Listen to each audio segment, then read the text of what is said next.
What's going on, everybody? Welcome back to another episode of the Roundtable Podcast here today, everybody. Once again, I am joined by the creator of Dragon Ball New Age, Malik. Welcome back, my friend. How are you doing? And once again, before we get into this, I just want to say thank you, ladies and gentlemen, for those of you out there who don't know, the Volume 1 edition of Dragon Ball New Age has finally been published and released, and I'm going to let Malik explain that to you. I just received my copy in the mail. I just wanted to say big thank you for this. This thing looks huge. It looks like it's about what? I'd say about 150 pages, give or take. So It's about 100 pages. I just want to say thank you, and I'm just going to let you explain what it is I'm talking about when I just mentioned Dragon Ball New Age Volume 1. So, Volume 1 is the first volume in, of course, the Dragon Ball series. It features the first 5 chapters of Dragon Ball New Age, chapters 0 through 4. Also has the first chapter of the History of Rigor special, which isn't even online yet, and a little character art gallery. It's an 8x10, I believe, special edition. The first 5 or 6 books are going to be about that size. So you're going to have nice big, almost magazine-sized volumes, and then we're going to gradually shrink down to the what do you call them? Regular pocket-sized graphic novel mangas like you would find in a Borders bookstore if they were still around. Or this is amazing, man. I mean, I'm looking at what do we got here? We got Vegito, Super 17, Vegeta, Goku, Rigor. This is awesome. And right now we have bonus characters. I just wanted to say for those of you out there that are wondering where you can acquire this, I'm going to let Malik speak on that. But in case you guys are Dragon Ball New Age fans, which I really hope you guys are, I would really recommend you guys to go on ahead and check out Malik's Facebook at facebook.com/DBNA, I believe. DB And New Age. yes, and DeviantArt, MalikStudios.deviantart.com, and it's just his Instagram as well.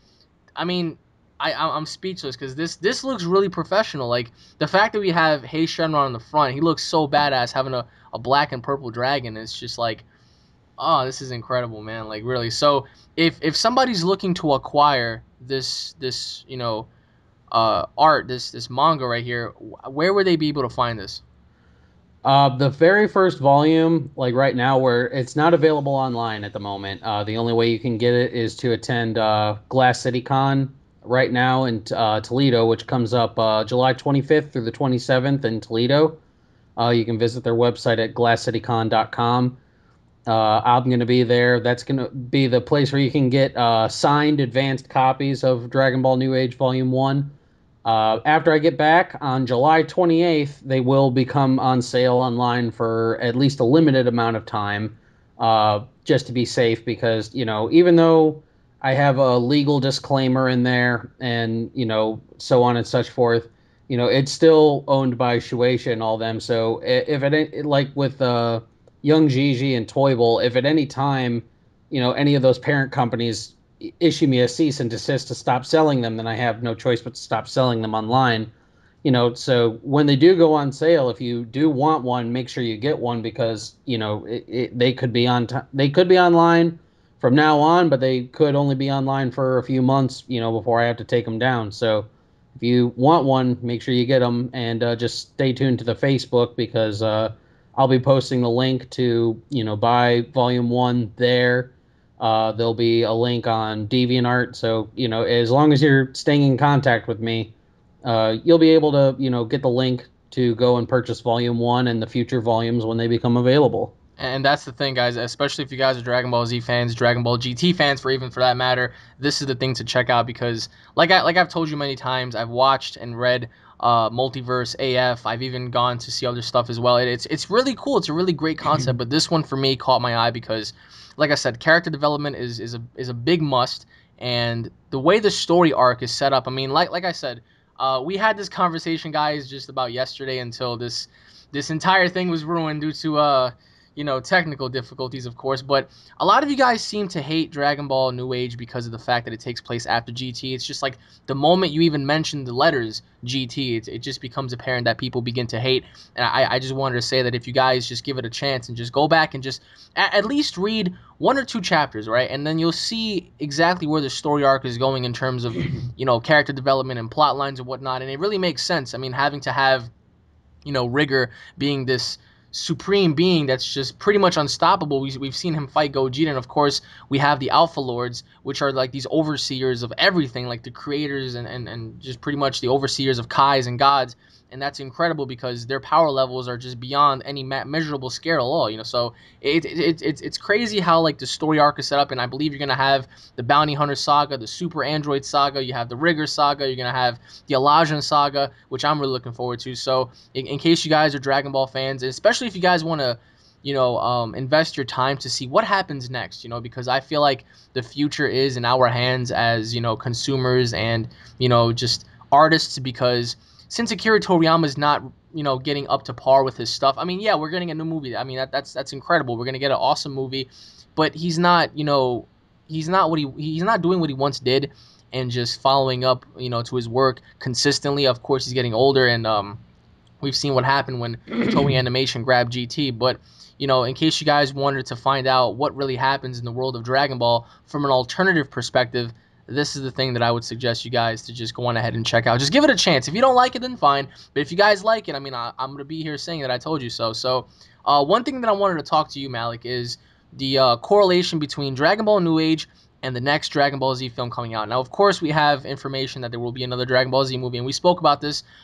You personally feel like they're going to introduce Gogeta, and a lot of people are going to be really excited when they hear that, because that's something that we've all wanted to see, is a Metamorph fusion or perhaps maybe a Potara fusion go up against the god, just to test the waters, so to say. So I want to know your take on the next film in terms of two things. Number one, where do you see the story arc going in terms of like direction? Like, do you see Akira Toriyama continuing after Battle of Gods in a sense of Goku training with Oob, or do you see him taking place before that? And number two is, where do you see the characters standing? Like, do you see them introducing a brand new Saiyan perhaps, or maybe reintroducing Gogeta like you told me? So I want to know like your full synopsis on this, because I want to know where you stand on that, and how exactly it's going to affect Dragon Ball New Age later on down the road. Well, as like I said, like you said earlier, we spoke at length about this yesterday before technical difficulties ruined everything. So I'll surmise it up a little bit quicker this time. Uh, I really see like there's three possibilities that they're going to do, because Akira Toriyama even stated that the new movie is going to be a continuation of Battle of Gods. So the option one is that this new movie takes place after directly after Battle of Gods. So Beerus is asleep, Whis is watching over him, and the characters are doing what they're going to be doing, and a new enemy, whether it be some interdimensional being, a rogue god, or something or other, comes along, and the story goes from there. Possibility number two is it happens after Beerus wakes up, and we have the same thing. It's a new enemy. If it takes place when Beerus wakes up, I do believe we're probably going to get like a rogue god. That's my honest opinion, that we're going to have like a rogue god going up against everybody, and that'll be the main villain. And then the other possibility is that it takes place after Goku leaves with Oob at the end of Dragon Ball Z, and uh, at that point we can kind of cut it. It's a possibility that they could cut Goku out of the picture a little bit more and focus a little bit more on Vegeta. And what I said about Gogeta, a lot of people don't seem to realize it, but Gogeta is technically a non-canon character. The only really true canon fusion of Goku and Vegeta has ever been Vegito. That's the only one that's ever appeared in the manga. So Gogeta is technically a non-canon character, and if this movie, Akira Toriyama is credited as writing the concept. He's wrote the entire script and the screenplay, and he came up with the concept and everything. And I would really hope that we finally get a canon Gogeta instead of as awesome as Vegito is. I've always personally liked Gogeta better. Okay, so why Gogeta over Vegito in terms of preference? I mean, I understand that we mentioned that, of course, they can't reintroduce another pair of earrings, of course, because I mean, number one, we don't know how they're made, and number two, you felt like it's almost impossible to unfuse them, even if they got a severe beatdown, like for example, how Beerus beat down Gotenks, Yeah, or how because I Krillin got stated that down. Patara earrings are a godly artifact, and Beerus is a god. So and even Old Kai says that they work better than fusion and that they're permanent. So, if we did reintroduce Gogeta, then we have to come up with some ass pull method for him to become unfused again. So, it would make more sense that if they are going to do if they are going to do another fusion between Goku and Vegeta, then it would probably be Gogeta. And, it's the same reasoning that I gave for why Vegito will never appear in DBNA. Um, Okay. so those are my three opinions on how, Akira Toriyama how this movie will possibly take place. And as far as what it will do to Dragon Ball New Age, as much as I hate having to go back and like fix stuff when, things got retconned, because people are so used to the story, anything that Akira Toriyama says is canon to DBNA, canon to the Dragon Ball universe, I make canon to Dragon Ball New Age. Now, like, if that alters some of the things that happen in the earlier chapters, then of course that means I'll have to go back and re-edit Volume One and then redistribute Volume One, and it'll be a hassle.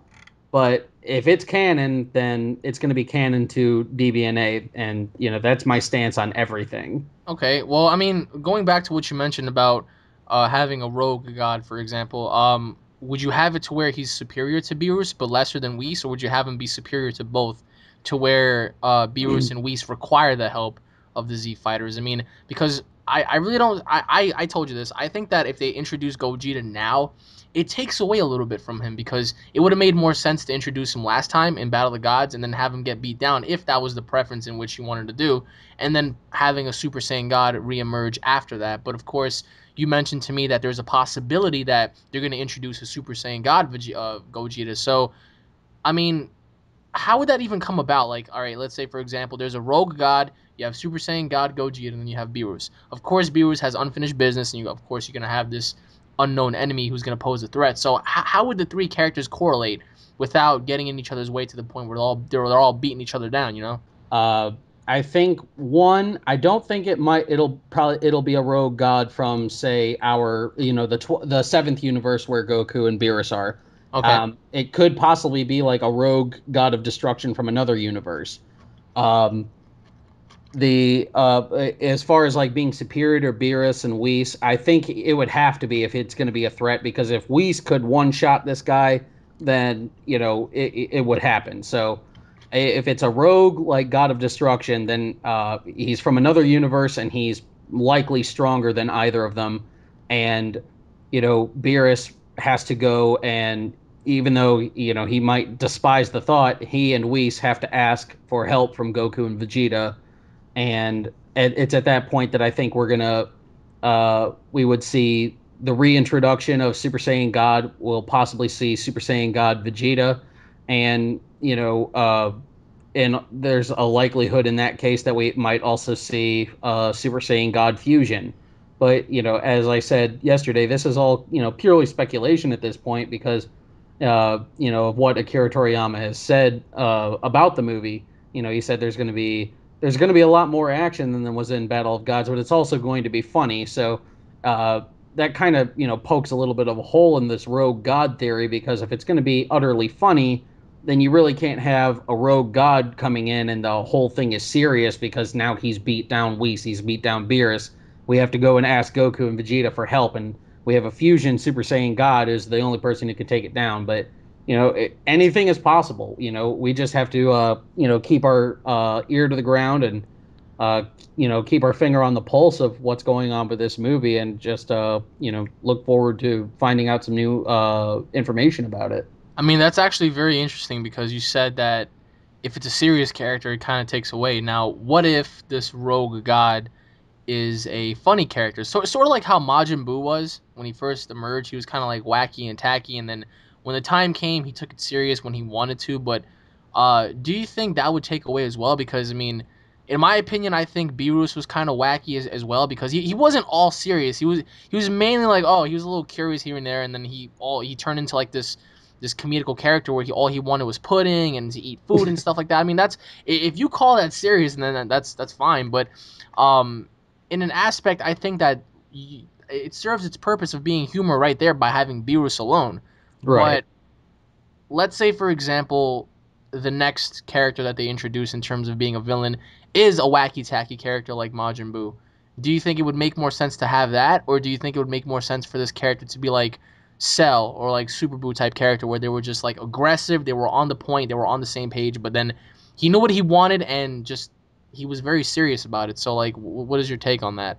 Well, one thing about Akira Toriyama is always known for going against what everybody expects, and But if why? you that because he goes he Akira Toriyama and even myself to an extent, they follow this rule that in order to build your audience, you have to betray their expectations. That's why. Like when we got Super Saiyan God, everybody was expecting it to be a golden Super Saiyan 4 that's all big and muscular, so he went with just kind of a plain Jane, kind of a palette swap of Goku and made him a little bit thinner. He always does that kind of stuff because, if it's only what you expect, then it becomes like, going on the internet and getting the results to a WWE Raw, like the Right. night before when it's taped or whatever, and then going and watching it. You already know what's going to happen, so you're not excited about it. So when you betray the expectation of your audience, you keep them on their toes and you keep them, what do you call it, entranced by your product. So that's what he's doing. But But the don't other you thing think is don't you think in that, an essence that kind of huh? like draws them away a little bit? Well, you would think, but I think what's his name, Miyazaki, the guy who did like Princess Mononoke and everything. Yes. He's the one who came up with that quote, and it is like really, really it's true when it comes to writing fiction. And I know like the guys from Team Four Star, they try to like when they're portraying like villains and everything, like everybody is coming up with every scenario possible for what abridged Broly is going to be like. They've done everything from uh like a gentleman pugilist who talks in a very refined manner until he says the word Kakarot, in which he screams it all the time, to a guy who just he's sort of like a bridge Jack Atlas, where he just yells everything all the time, especially when it's just completely inappropriate, and he just like wants hugs and stuff all the time.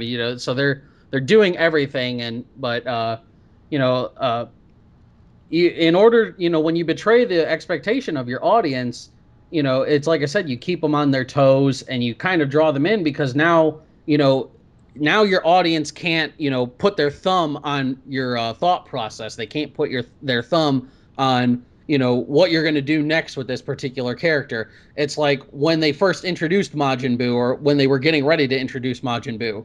You heard all these tales about it was this frightening demon monster, and it was so destructive and everything. And like a lot of people, they got in their head that it's just this huge monstrous hulking beast, and it Right. pops out of the eggshell and it's a fat gumball monster. So it's stuff like that. Or like with Frieza, when Frieza did his final form, as he starts evolving through his forms, he's getting bigger and he's getting spikier and more alien looking. And then all of a sudden, boom, he shrinks back down and he's all sleek and smooth and stuff like that. Right. Right. And that's the form that everybody loves about Frieza, is that last form, because it's so different from the other ones. So, it goes along. Yeah, you would think it would turn away your audience a little bit, but I mean, look at what it's done for those characters.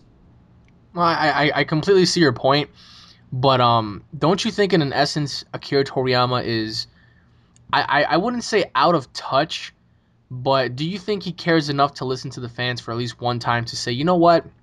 I mean, I understand that that statement can go to be proven right because he is going to try to focus more on Vegeta now. For like you said, it pisses me off as well having a character that you can relate to in real life. I mean, imagine training and working out and trying to be the best, and then you're going to have somebody just surpass you just by natural God given ability, and it's nerve wracking to see a character like that who busts his ass just to get put down like in about what a couple of shots. So I'm Right. actually happy that they're going to focus more on him. But going back to what you said a little while ago, you said that they might introduce a Super Saiyan God Vegeta and then go on to probably, something else like Gogeta or whatever. But don't you think that if they were to do that, have a movie surrounding Vegeta?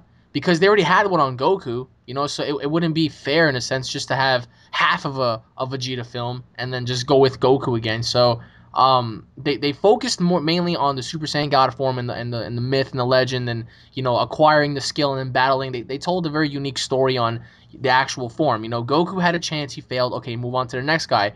I think that if they were to make a film to where Goku and Oob leave and they go train, have it to where Vegeta acquires the form and he's like, you know what, I'm gonna try to see if I can get a crack at you, and I'm gonna see if I can put you down. I'm gonna try to do something that Kakarot couldn't do, and I'm gonna try to defeat you. And then they go into their little battle, and then have it to where it ends off not in a similar way, but more or less in a way where it's just like, wow, where could this go now? I mean, I don't know, like you said, the possibilities are just endless, but I just feel like they really ought to center Vegeta for once, at least for him to have his glory, because I want you to give me one time where Vegeta actually stood out as being like the badass of like the entire series. I mean, he got beat down by Broly, Bojack, Cooler, Frieza, Cell, Majin Buu, Super 13. He got beat down by everybody. He didn't even put up a fight against anyone. So for me, I would just like it to where he would actually put up a decent fight against somebody like Beerus. Um, but like I said, I mean, it varies. But having to hear your opinion on that, and especially Gogeta, because like if I were to ask you right now, like how sure are you, or at least your assumption on it, like how sure would you be on Akira Toriyama at least bringing in a fusion at this point? Uh, I'm gonna go with L from Death Note's answer. It's about 5%. Okay. All right. Well, I mean, okay. At least it's an honest answer, but I mean, would it make sense? Would it make Um, sense having to have Gogeta outshine Vegeta's moment? Well, it's like you said, and like I said, the possibilities are endless. So and we don't know what's going on inside of Akira Toriyama's head. We don't know what he's doing. He said that this is something that the story for this is something that he originally wanted to do when the manga was in serialization. So whether that's true or not is left to be seen, because it could be just like what George Lucas did with Star Wars. He Yeah. releases the 3 episodes of Star Wars, and then he's like, well, I had the prequels for it. They were already written all this time ago, but I just decided that these ones were the better ones. No, that's not what happened, George. Don't quit blowing smoke up our ass. You wrote these 3, and people wanted more, and they wanted to know how Anakin becomes Darth Vader and shit. So you sat down and you wrote it, and you gave us Jar Jar Binks, and you just said, you know what, give me your money, and I'm gonna put my butt in your face and give you straight butt cheek, and you're just gonna take it. And but Well, so I don't think that's what Akira's trying to do to us, but then no, I again, don't I think feel like that's he's what Akira's teasing trying the to do, ass. but I'm saying that's what George Lucas did. So we Sometimes I really do don't feel like know he's what's doing going that. to Sometimes happen. I do feel like Akira is just pulling his pants down and just saying, you know what, Butt cheek. just like butt cheeks, just blow some fart in your face, just because. I mean, I understand. I understand the guy does not want to die and just be remembered for one of his creations, that being Dragon Ball Z. The guy has worked on several different animes and mangas, but I understand that. That's like saying if you created other stuff, people are only gonna remember you for Dragon Ball New Age, nothing else. So that pretty much just means that nobody else cared about your other work except for Dragon Ball New Age. And I mean, if I was Akira Toriyama, I would be humbled by that, because still Dragon Ball Z, it takes up for pop culture today, for society. A lot of different other animes acquired some of the things that Dragon Ball Z implemented. So um, I really don't see why he wouldn't just make a series. I understand it takes a long time. I can imagine how long it takes you to write, stuff like this, and it's just that's why I have so much gratitude. It's like that shit takes a lot of fucking time and energy, Oh yeah. and but in the end, it's a huge payoff because you see the results, and it's just like wow. So like I want your opinion on this. Like it doesn't have to be now. It doesn't have to be 5 years from now. It could be 10 years from now, 15, whatever the case may be. Do you see Akira Toriyama possibly making a series, or do you see him one day, if he does pass, which he will one day, but do you see it to where another company is going to acquire the rights and then make their version of it? Like, what is your take on like the future of this series? Because of course, wherever it goes in the future, it's going to follow up with other people's, you know, fan made stuff. It's going to affect everybody's things because we don't know if it's Right. canon, if it's non canon. So, what is your take on that? Well, uh, as far as I'm concerned, I really don't think that Akira Toriyama is going to do like another series anytime soon. He stated in that interview when he's writing this movie that he really liked that, he could just fuss over the minor dialogue details and stuff because he didn't have to draw anything. Oh, excuse me. And that was that was kind of like a cue for me that there's not going to be a new Dragon Ball Z series coming, at least from Akira Toriyama. And that's my opinion. I mean, I see a lot of people, not you, but like there's a lot of people who, as soon as this new movie was released, they're like, oh, well, then that must, of course, mean that there's going to be a new series. But I mean, Of they said course. the same thing about Battle of Gods. Oh, Yes. Battle of Gods, a new movie came out. That must mean that Akira Toriyama is doing a new series. No, no, it does. It doesn't mean. Just hold your freaking horses. Yeah. The guy's in his 60s, I believe, right now. Is he, You or know, is he a little younger? is he? I I'm was not pretty sure. I sure he mean, I was in would his believe so 60s. because he's been making this for. Oh my God, man, that's Well, I why mean, he has so he's much. been doing it since I believe since like 80s. 1985. Yeah, right around there. Because Which that's when the I was a original year Dragon Ball came out. old. I was a year old when he started Dragon Ball. I'm pretty sure. So he's been doing it for almost as long as I've been alive, if not and been doing it before that. So he's in his 50s, probably going into his 60s. He probably doesn't want to sit. And I think he feels like he did everything that he really wanted to do with Dragon Ball. Besides these little side stories and little tidbits of information that he cooks up and gives us, every here and there. But I really don't see another Akira Toriyama Dragon Ball series coming along anytime soon, if at all. Okay. I really think that a new series will probably come from either Toei Animation, like they did with Dragon Ball GT, where they'll either do a continuation of GT or a complete Okay. Now, rehash of it. now that right there, I just wanted to point out: are they going to learn from their mistakes and just abolish what they did with that GT concept, or do you think they're just going to say fuck it like they did last time? Uh, it could be, it could go either way. I honestly think that if they were going to do another series, then they should just they should release a side story that happens like kind of like I did in an alternate timeline, but happens around the same time as GT. So you have two different ways of how it'll go. It'll go GT and say this new Dragon Ball series. But I really think that the future of the series really lies with us, Yes, it fans does. who, yeah, it lies with us doing, these fan mangas and, guys like Melavelli who do animated series of Dragon Ball on them by themselves. I really think those are the only time we're ever really going to get a new Dragon Ball Z series, or a Dragon Ball GT series or anything like that. And that's what I noticed over the last several years. It's like Dragon Ball Z has been picking up a lot. Like we have theme songs for Zycor, and we have the all new series is like Dragon Ball New Age and Multiverse, and then we have all these new concepts and designs and alternative stories and games such as Mugen and Heroes and all of these different concepts. I mean, I feel like if all right, like as a corporation, I would understand. If I was an executive, all I would care about is money. If these people care about money so much, right, and they don't see an investment in this, why don't they just try to at least go for broke and at least just go back and view the 2013, well, 2012, 2013 statistic report with Dragon Ball Battle of Gods in Japan and Battle of Z sales and whatnot. Like Dragon Ball Z has steadily been increasing a lot. Like its sales have been going up tremendously. So if they're looking to make money, why not sit down one day and just say, you know what, let's just brainstorm how we can just come up with new things. And of course, they have been doing that with the games like Xenoverse. Xenoverse is coming out, and we don't even know what the hell is going to go on. We have these new characters. We don't even know if they're canon or not. They're talking about a 126 character roster with characters that span outside of Dragon Ball Z. Whether that means, what if characters or perhaps something else, we don't know. But um, my question to you is, let's say for example, because I do feel that I do feel this way. I feel like the series and the franchise is just it's not hanging by a thread, but it's in our hands as consumers and fans. Now, let's say we get this movie and nothing happens like after that. Nothing happens prior. It's just a couple of years of just emptiness. No Dragon Ball Z mentions. I mean, obviously we're gonna get some games here and there, but no references on the manga. Like, do you see the community having that much of an impact to just convince these corporations to come up and just create their own series, I guess you could say, or do you see them just blowing it off and saying it's not marketable because not enough people are getting to notice what we're doing?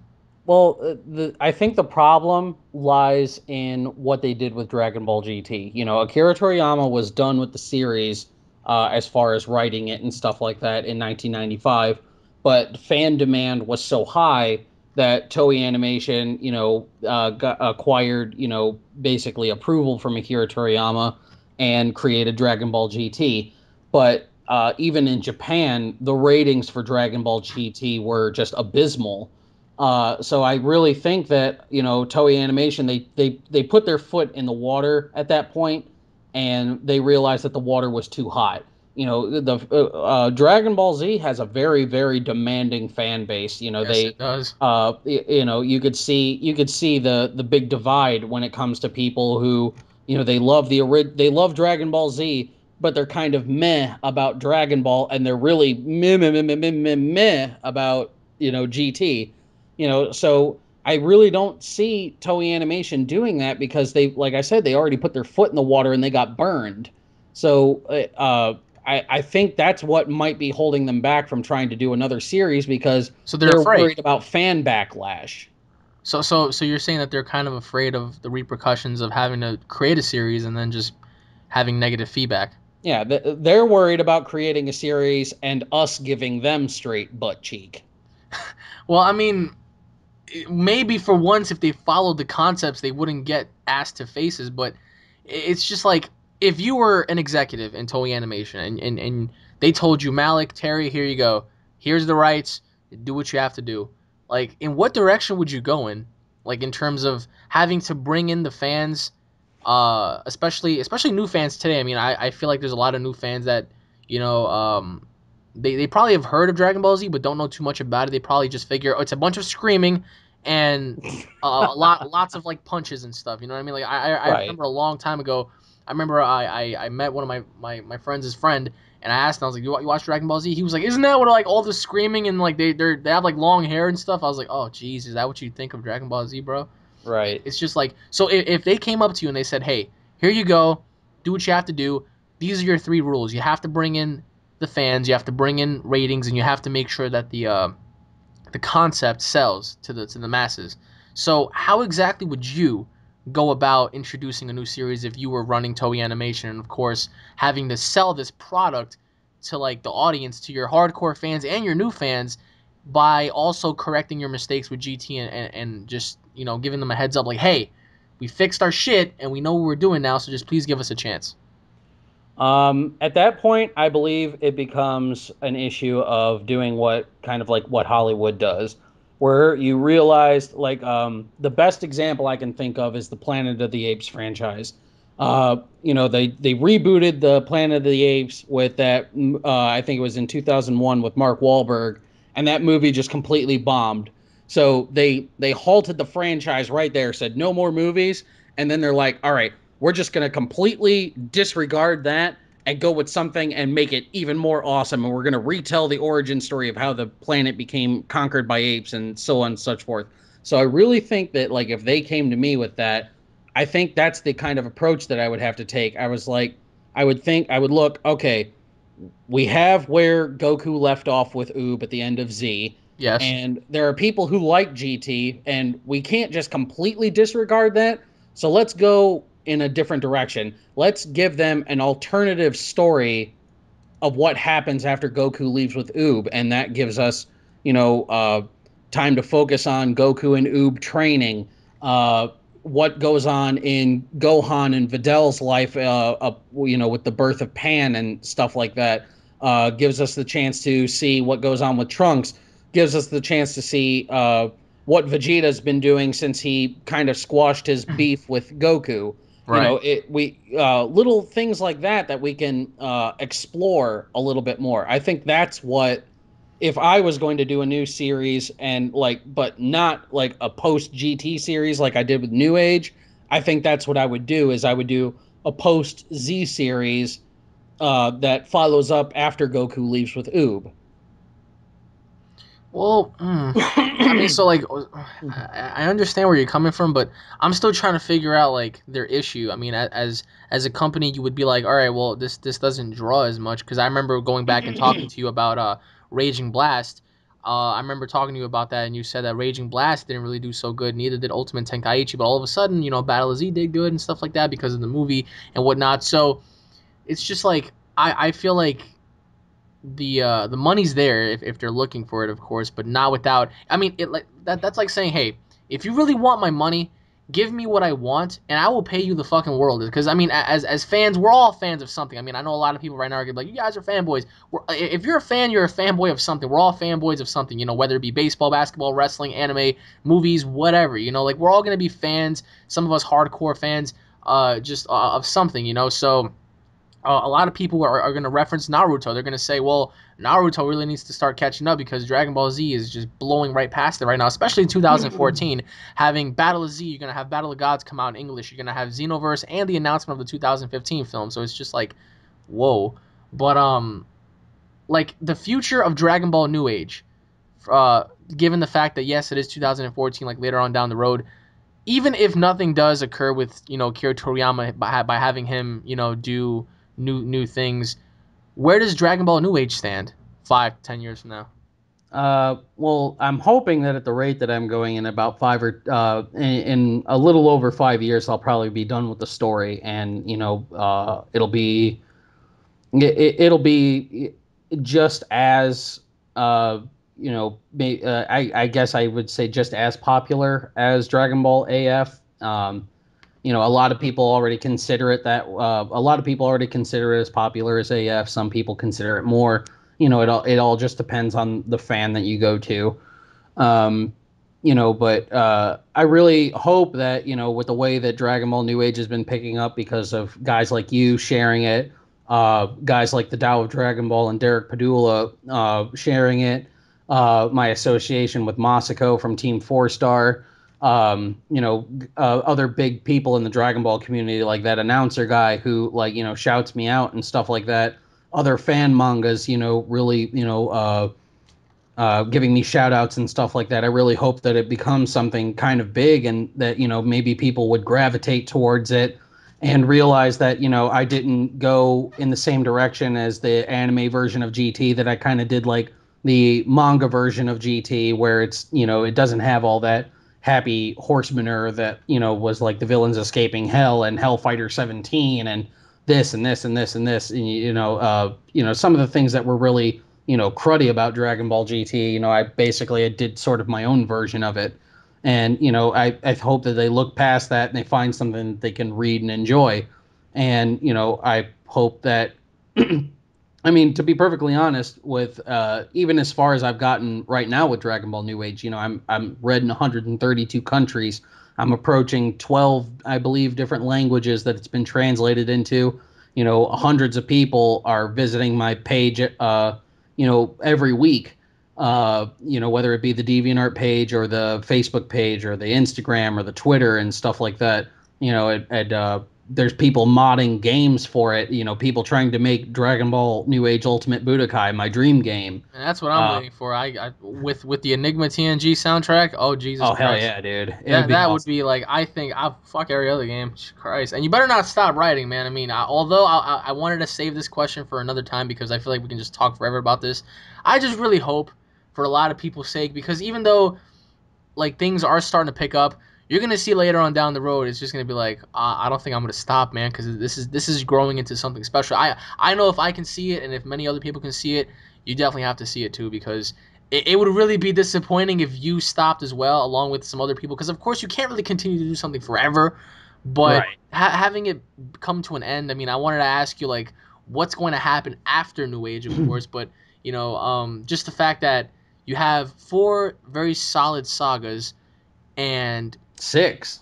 six. Okay, wait. So it's Elasion, it's Rigor, We've got it's we've got the Rigor Saga, which yes, is the first one. Then there's okay, the Elasion Saga. yes. Then we have a World Tournament that's going to take Oh, place. that I did not know. Okay, World Yeah, the Tournament. World Tournament Saga. Then the Bounty Hunters. Then the Okay, Super Androids, and then the Frost Saga. the Frost Saga is the last one, Yes. and that's going to include the Alpha Lords. No.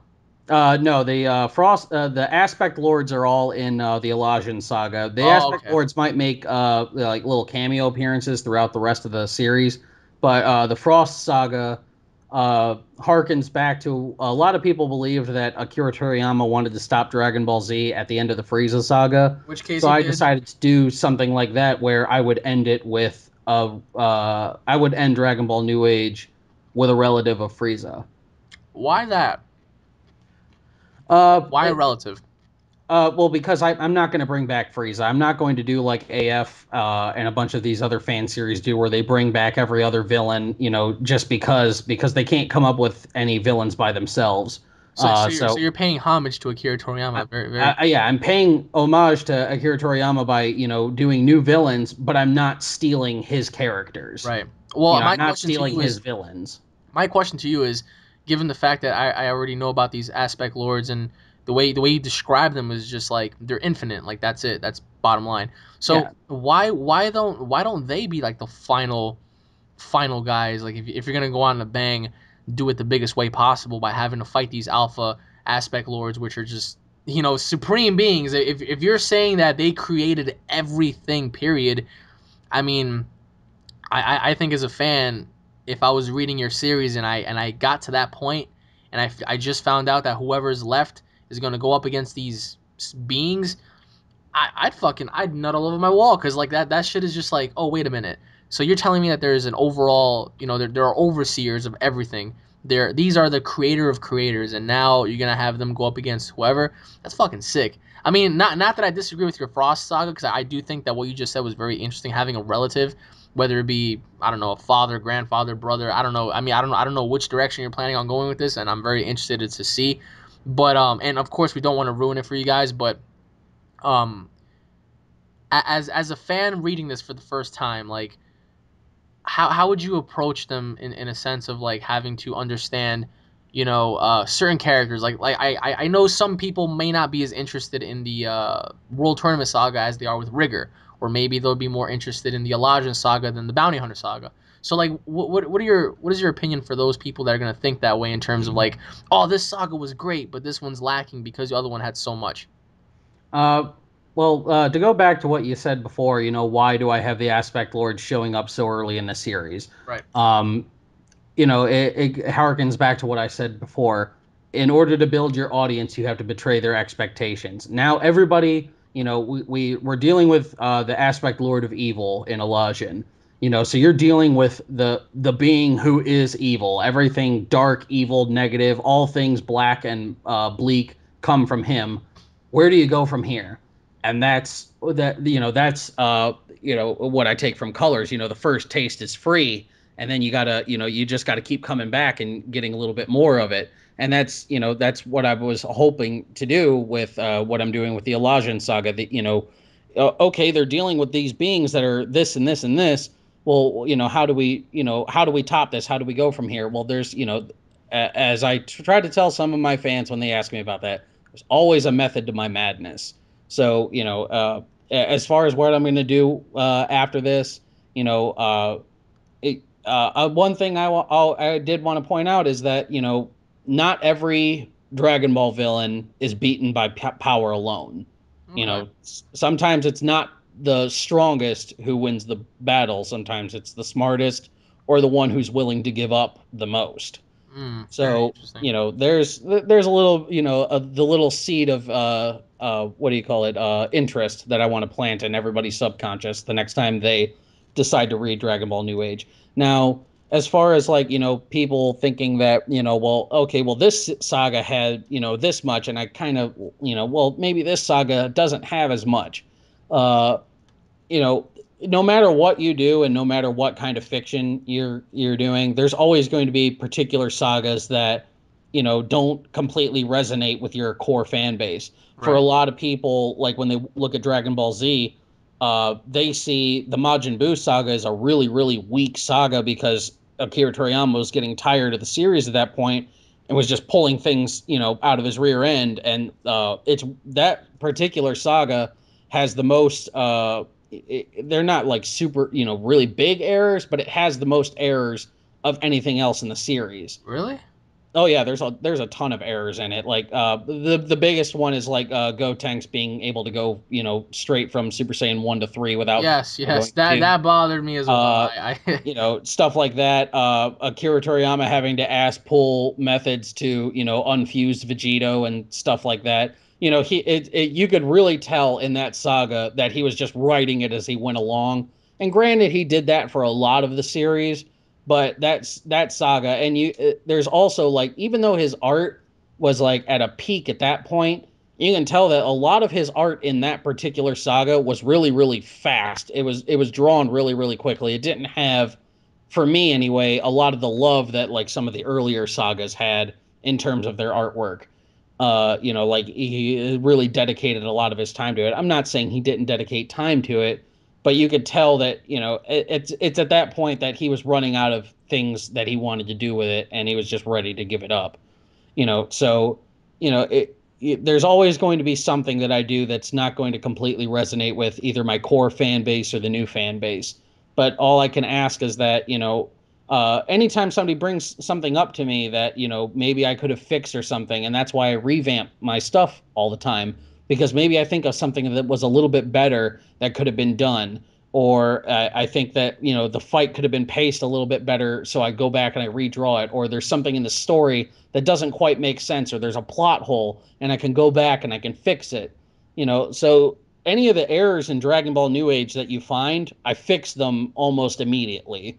So, I a lot of people think that the Elijah Saga is dragging on a little bit too long. Believe it or not, I just cut a lot of the Elijah Saga out so that I could try to shrink down the time, but it's still going to fit and it's still going to go along the same overall story. Absolutely. But I do have a lot of people looking forward to the World Tournament Saga, and I will a little mini spoiler for everybody. This will be the first World Tournament since the one where Goku fought Piccolo that they're actually gonna finish the fucker. So Oh, so we're gonna see Piccolo and Goku collide, perhaps? I can't spoil who all's going to be in it. I mean, I did release a little bit of a spoiler of who is participating in the tournament, but it was tentative. Um, Uh, I can tell you that I do plan on in the very first round, not the very first fight, but in round one of the tournament, you will see Vegeta versus Gohan. oh, that's something we've all wanted to see. What about quick question? What about Future Trunks? Does he ever make an appearance in your story or? That seems to be like a common like AF thing, and it's really big in Absalon right now. Is that they brought back Future Trunks? Yes. Um, Instead of bringing back Future Trunks, what I've tried to do is, because this is an alternative timeline, I tried to make GT Trunks as he's growing older, and he realized how, kind of frail and wimpy he was towards the end of GT, where he really couldn't do anything. So during that 3 year time gap, he started picking up his training a little bit more. And even in the beginning of the Rigger Saga, when you see him, he looks a lot like Future Trunks. Right. He's wearing the same jacket as Future Trunks. He's wearing very similar clothing. So GT Trunks in Dragon Ball New Age has matured to the point where he's starting to look and act more like Future Trunks. Okay. All right. Well, I mean, there you guys go. Gohan versus Vegeta, first round, right? Is it first round? Yeah, it's going to be in the first round. Oh man. That like have you ever thought about doing like animation, like getting this animated somewhere? I mean, I'm sure it I probably am. probably cost a lot of fucking money. It does.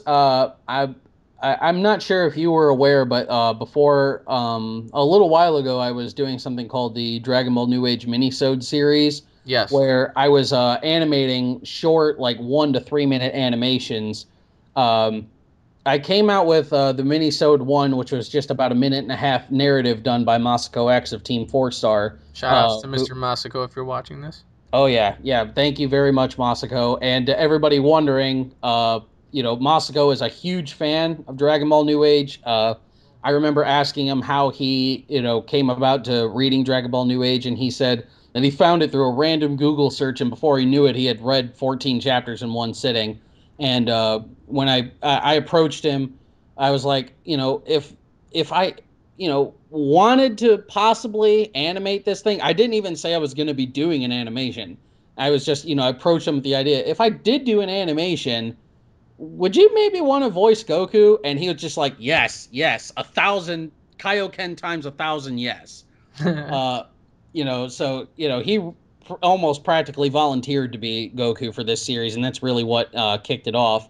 I was in the midst of animating Minisode 2, but I use Windows Movie Maker because I can't afford any really good animation or movie making software like After Effects or Adobe Premiere or anything like that. I'm on the So same I boat. was yeah, I can't afford any of it. I probably need to get a pirated version of it. Even I don't condone piracy. I do not condone piracy, but None of us think I do. need I think I need a pirated version.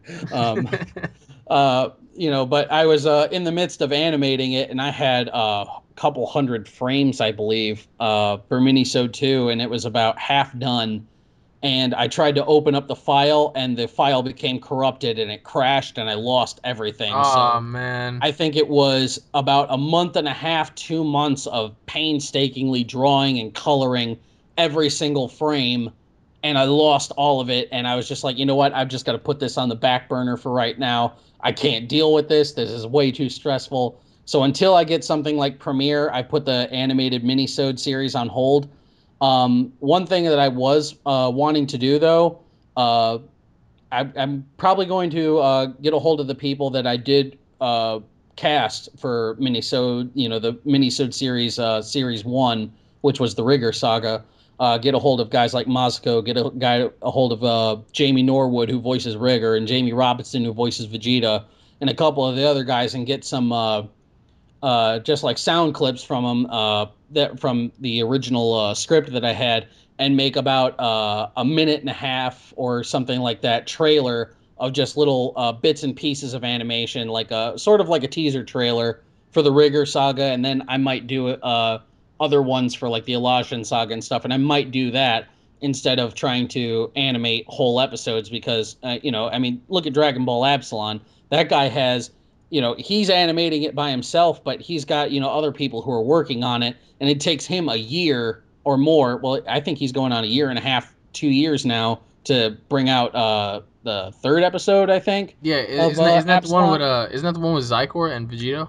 I have no idea. I honestly I haven't saw been that and I was following like, it. what the fuck? Like I saw that he released like a teaser that has like Super Saiyan 4 Gohan going Mystic level 2, yeah, yeah, yeah. which by the way, I want to do something. I really hate it when people call Gohan Mystic Gohan.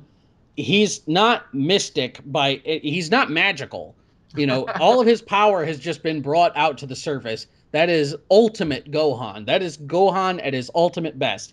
All of his interior power has been drawn out to the surface so he doesn't have to transform anymore. That is not Mystic Gohan. I don't care if it was some sort of magic weird ritual that brought that out. He's not magical. He's Ultimate Gohan. So let's correct that right now. Anybody who says Mystic Gohan, you need to punch yourself in the mouth Oh, there's because you gonna have be one failed as a guy who's just fan. gonna type in Mystic Gohan. It's just like, oh man, like see that's something that I'm waiting for. I'm waiting for like somebody like the Enigma TNG to like dub a song for Rigger. I'm patiently waiting to see if you guys are gonna release a game because that'll be the first thing I'll hop on. I want to fucking battle. So yeah, I mean, if there's any final words you want to say to the audience right now in correlation to Dragon Ball New Age and what's been going on, like you have the floor, my friend. I'll toss you the earrings. Uh, Well, it's like I said earlier. A lot of people kind of look down on my series because it takes place after GT. But I want people to think about this. Everybody, I think I talked about this with you yesterday, that everybody knows that, like, or anybody who knows Yu-Gi-Oh knows that Yu-Gi-Oh 5Ds came out originally as a cartoon. And that cartoon follows its own chronological linear timeline. Well, then they came out with a manga for Yu-Gi-Oh 5Ds, which has all those characters, but it's told in a completely different manner. It does not follow the anime at all. And that's sort of what I approached GT like. I took the same characters, I took the same sequence of sagas, but I retconned them, I fixed them, I made them follow the manga's continuity, not the anime continuity. There's no villains escaping hell, stuff like that. Goku does not die or Goku dies at the end of GT instead of leaving with Shenron. The Dragon Balls disappear instead of Goku merging with the balls, and so on and such forth. And that's how the series continues after that. The patterns that have been established by Akira Toriyama, and Toei Animation, where a new set of Dragon Balls is introduced every series. The original Dragon Ball series had our original Dragon Balls. The Dragon Ball Z had the Namekian Dragon Balls and then Dende's Dragon Balls. Dragon Ball GT had the Black Star Dragon Balls. Now Dragon Ball GT, we have the Black Dragon Balls, and they fit. I did this entire series with nothing but the utmost respect for Akira Toriyama's original canon.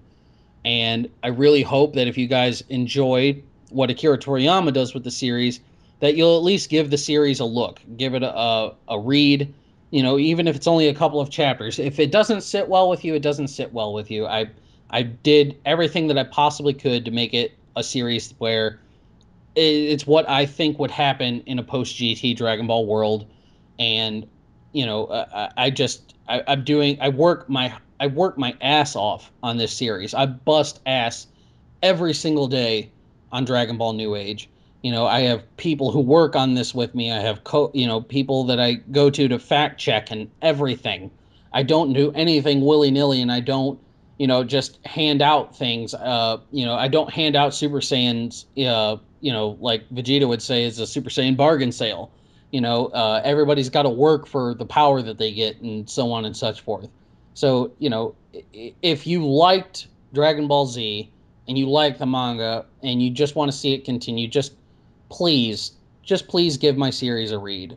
Try to support, do support the official release, but support the fans who put these series and stuff together, who bust their ass and put out series like Dragon Ball AF, Dragon Ball After the Future, Dragon Ball New Age, Dragon Ball Multiverse, Dragon Ball Absalon, all those series, and all the ones other than that. Support the fan series as well as the official series, because without the fans, the series will die. It takes more than just a corporation with a bunch of money to shell out video games and movies. It takes us showing passion and love for this series to keep it going on, and that's what I'm trying to do with Dragon Ball New Age. Absolutely. And remember, guys, like the fate of this franchise, this series, this anime is in our hands. So I mean, it doesn't hurt to just give it a try. So I really hope you guys just go on ahead and do that. So once again, Terry, Malik, thank you so much for being on this podcast. I mean, he'll be back once again, guys. We're gonna have a lot more things to talk about. So once again, thank you all for watching, everybody. If you guys are fans, don't forget to subscribe for all latest news, information, updates, what if battles, and tons of more content, Dragon Ball New Age, and more.